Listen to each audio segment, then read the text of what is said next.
notre ascendance autochtone en tant que culture distincte et historique. L'ascendance autochtone, pour respecter les critères du gouvernement du Canada puis de l'ONU, c'est deux versants, c'est-à-dire une ascendance qui tire sa légitimité de l'aspect ethnique et ou de l'aspect culturel. Plusieurs détracteurs vont dire que l'aspect ethnique date des années 1600 ou 1700. Donc, c'est trop loin pour que on puisse revendiquer une ascendance autochtone. Vous le savez très bien, même pour la reconnaissance des Métis en cours ou par le Canada, nulle part il est mentionné que cette ascendance-là doit dater de 50 ans ou 100 ans. Notre revendication, c'est une revendication culturelle, notre culture, qui s'est propagée. Notre culture qui s'est transmise depuis le début de la colonisation française. C'est une culture comme le manifeste des membres de la culture canadienne-française d'ascendance autochtone du Québec le stipule.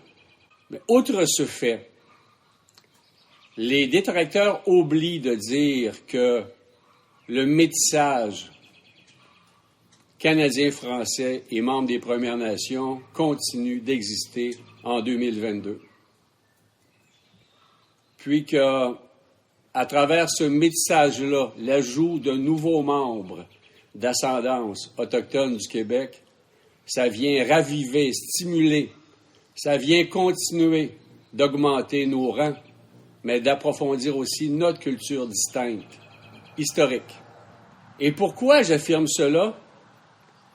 Parce qu'entre autres, on a ici dans notre communauté une membre de la Première Nation Malécite de Vigée, qui, elle, a sa carte, entre guillemets, d'Indien inscrit, mais que ses enfants, à elle, n'ont rien, aucun droit.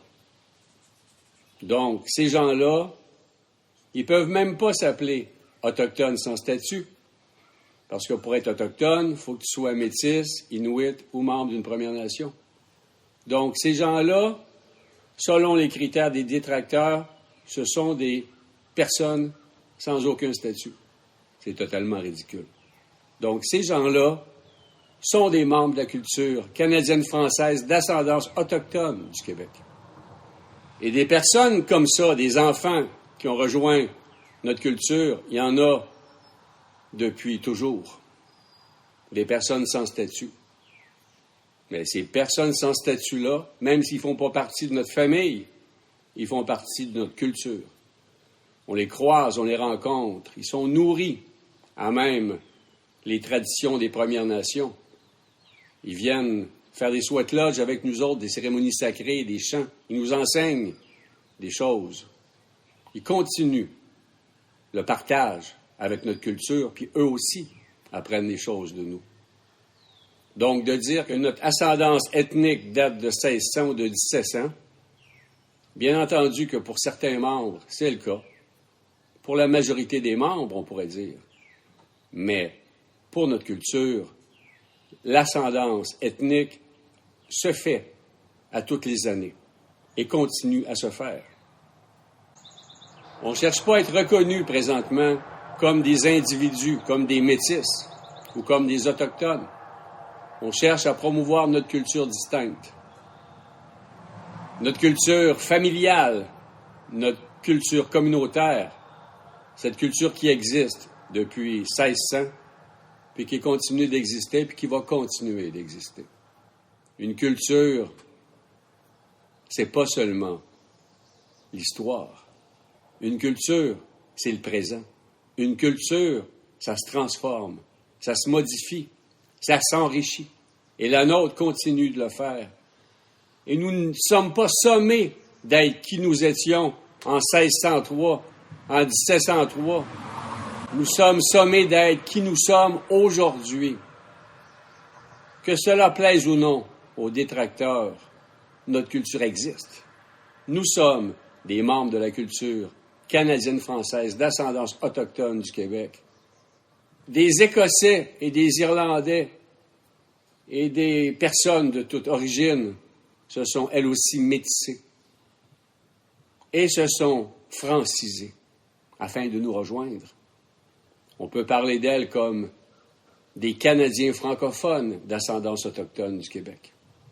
Donc, notre groupe est large, inclusif, et nous continuons à défendre qui nous sommes. Et à chaque année, de nouveaux membres d'ascendance ethnique, métissés avec les Premières Nations, des enfants viennent rejoindre notre groupe.